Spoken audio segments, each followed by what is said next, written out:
This is the Sabbath School lesson for the third quarter 2020. Lesson 2 for July 4 to 10, ready for teaching on July 11. Winsome witnesses the power of personal testimony, read by Dr. Percy Harrold. Monday, July 6, proclaiming the risen Christ. It was early Sunday morning, and the two Marys hastily made their way to the tomb of Christ. They were not going to ask him for anything. What could a dead man possibly give them?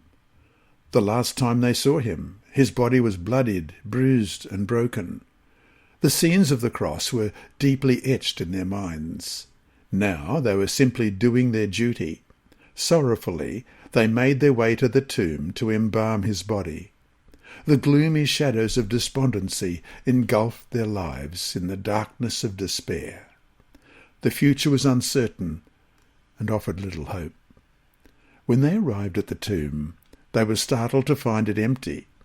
Matthew records the events of that resurrection morning in these words in Matthew 28, verses 5 and 6.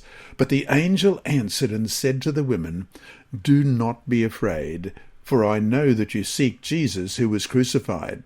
He is not here, for he is risen." The women were now overwhelmed with joy. Their dark clouds of sadness faded into the sunlight of the dawning of resurrection morning. Their night of sadness was over.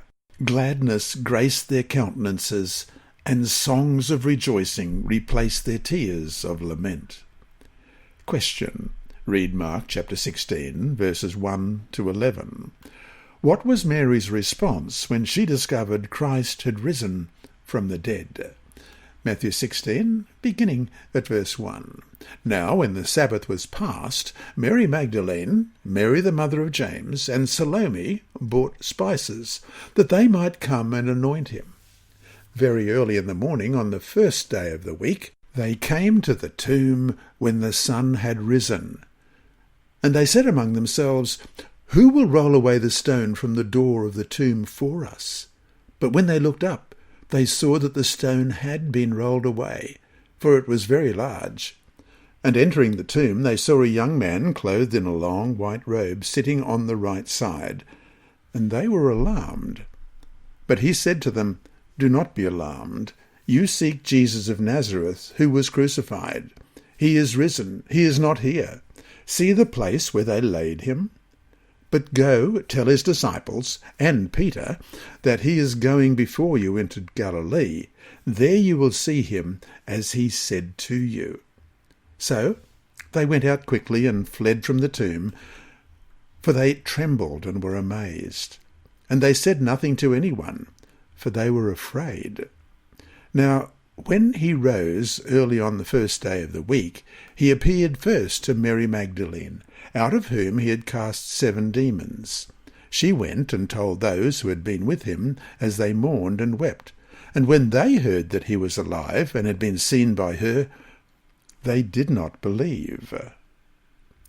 After Mary met the resurrected Christ, she ran to tell the story. Good news is for sharing, and she could not be silent. Christ was alive. His tomb was empty, and the world must know it. After we too meet the resurrected Christ along the highway of life, we too must run to tell the story, for good news is for sharing.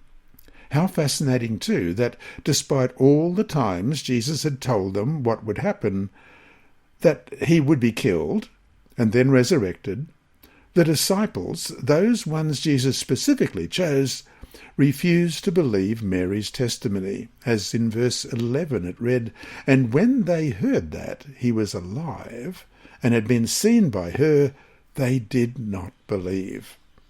Thus, if even Jesus' own disciples didn't immediately believe, we shouldn't be surprised if others don't immediately accept our words either. So to finish today, when was the last time you were rebuffed in your witness? How did you respond? And what have you learned from that experience? Hi there. Thanks for watching this video on the Advent-band Ministries YouTube channel. Please subscribe to our channel and click the bell icon to be alerted whenever we upload new videos. So, until we meet Him in the clouds, may God continue to bless you.